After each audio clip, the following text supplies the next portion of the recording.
अगर आपने बैंक से लोन ले रखा है और आप किस्तें नहीं भर पा रहे हैं या लंबे समय से आपने किस्तें नहीं भरी हैं तो ये वीडियो आपके लिए बहुत ही ज़रूरी है, क्योंकि आज हम बात करेंगे उस डर की जो हर इंसान के मन में आता है।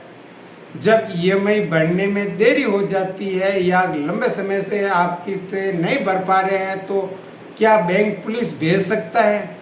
क्या रिकवरी एजेंट घर पर आ सकता है? क्या जेल हो सकती है? और अगर कोई एजेंट धमकी दे रहा है तो आपके अधिकार क्या है? आज इस वीडियो में हम आपको आसान भाषा में पूरी बात समझाएंगे ताकि कोई भी आपको डराकर परेशान न कर सके। इसलिए वीडियो को आखिर तक जरूर देखिए और पूरा जरूर देखिए, क्योंकि बीच में हम आपको कुछ ऐसे अधिकार भी बताएंगे जो आपने कभी भी न तो देखा है और ना ही भी सुना होगा, जो ज़्यादातर लोग को पता भी नहीं रहता। आपने अभी तक हमारा YouTube चैनल को सब्सक्राइब नहीं किया है तो आप हमारे YouTube चैनल को सब्सक्राइब जरूर कर लीजिए ताकि आने वाली वीडियो आपको टाइम पर मिलती रहे। तो चलिए शुरू करते हैं। आज के समय में लगभग हर दूसरा इंसान किसी ना किसी तरह का लोन ले चुका है।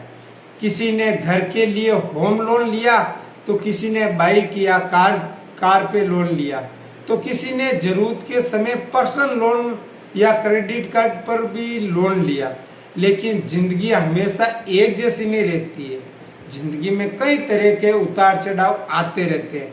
कभी नौकरी चली जाती है, कभी बिजनेस में नुकसान हो जाता है, कभी बिजनेस पूरा बंद भी हो जाता है इतना भारी नुकसान के कारण, तो कभी घर की जिम्मेदारियां अचानक बढ़ जाती है। ऐसे में कई बार लोगों से ईएमआई समय पर जमा नहीं हो पाती है और यही से शुरू होता है डर। फोन कॉल्स, बैंक के फोन कॉल आने लगते हैं, रिकवरी एजेंट आने लगते हैं और मानसिक तनाव में रहते हैं आप। इसलिए सबसे पहले आपको एक बात समझनी होगी, ईएमआई लेट होने का मतलब ये नहीं कि आप अपराधी बन गए। हमेशा इस बात को ध्यान रखना कि आप किस्तें नहीं भर रहे हो तो इसका मतलब नहीं है कि आप अपराधी हो। बहुत से लोग डर जाते हैं कि अब पुलिस आएगी या बैंक उन्हें जेल भेज देगा, लेकिन सच्चाई इससे काफ़ी अलग है। अगर किसी वजह से आप ईएमआई नहीं भर पा रहे हैं तो सबसे पहले घबराने की ज़रूरत नहीं है।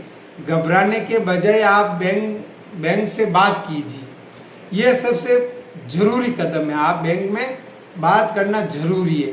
कई लोग के डर के वजह से बैंक नहीं जा पाते हैं।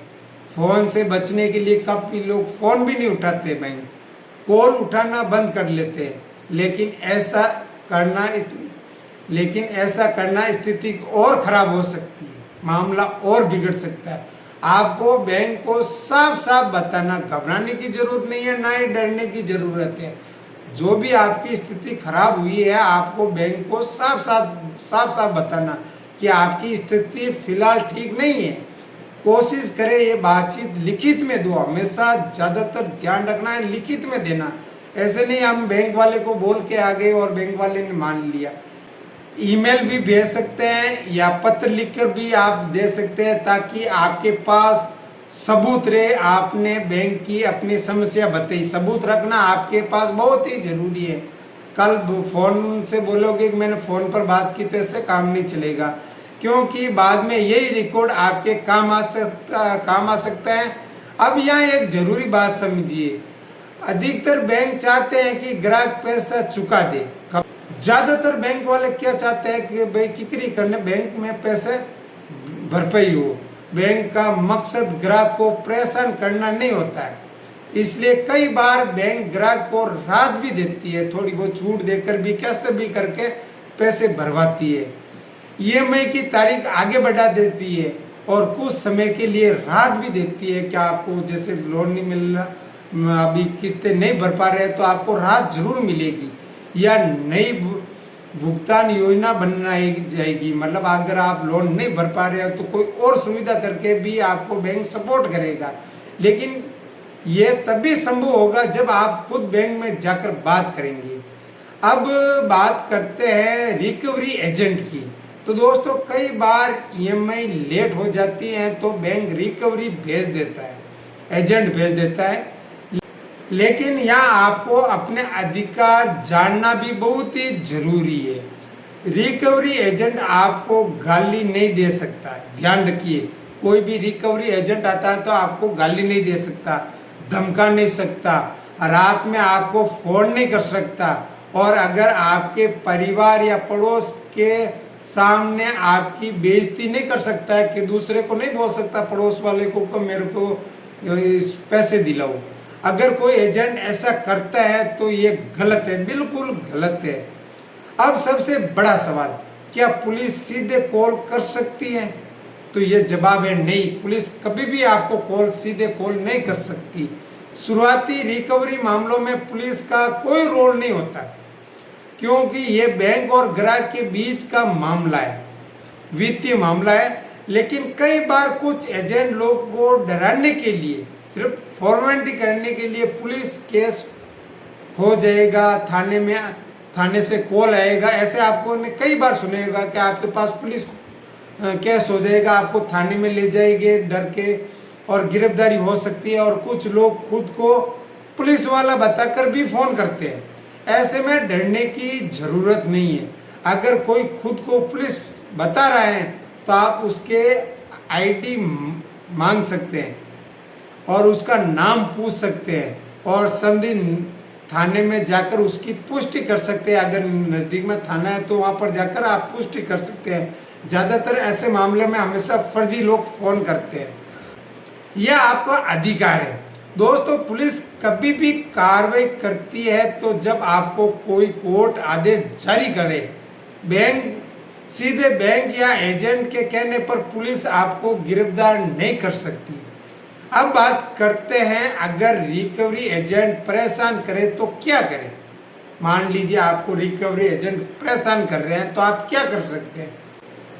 कोई एजेंट आपको बार बार धमकी दे रहा है, गलत भाषा इस्तेमाल कर रहा है, या घर आकर दबाव बना रहा है, तो सबसे पहले उसकी कॉल रिकॉर्ड करे, या हो सके तो वीडियो रिकॉर्ड करे। मैसेज संभाल के रखिए, वीडियो रिकॉर्डिंग हो संभाल के रखना। अगर संभव हो तो वीडियो रिकॉर्ड सबूत भी जरूर रखना है। इसके बाद बैंक में लिखित में शिकायत देनी है। अगर बैंक कोई कार्रवाई नहीं करता है तो आपको नज़दीकी पुलिस में शिकायत जरूर कर सकते हैं। वो वीडियो चाहे ऑडियो है, रिकॉर्डिंग आप दिखाकर पुलिस में कार्रवाई कर सकते हैं, तो सिविल कोर्ट को रास्ता खुल सकता है। आप एजेंट और बैंक दोनों के खिलाफ केस कर सकते हैं। जरूरत पड़ने पर मानहानि का मामला भी दर्ज करवा सकते हैं। दोस्तों सबसे जरूरी बात यह है कि डर में कोई गलती कदम नहीं उठे। डर के मारे अगर कई लोग मानसिक तनाव में आ जाते हैं, फोन बंद कर लेते हैं या लोगों से मिलना जुलना छोड़ देते हैं, लेकिन समाधान हमेशा बातचीत और कानूनी तरीके से ही निकलता है।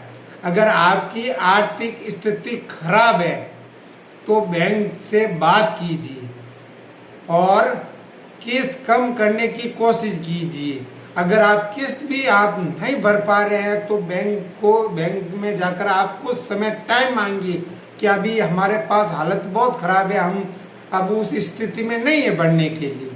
लेकिन खुद को अकेला कभी भी मत समझिए। देश में लाखों लोग ऐसे हैं, करोड़ों लोग, जो कभी ना कभी आर्थिक मुश्किलों से गुजरते हैं, और कानून भी ग्राहक की कुछ अधिकार देता है।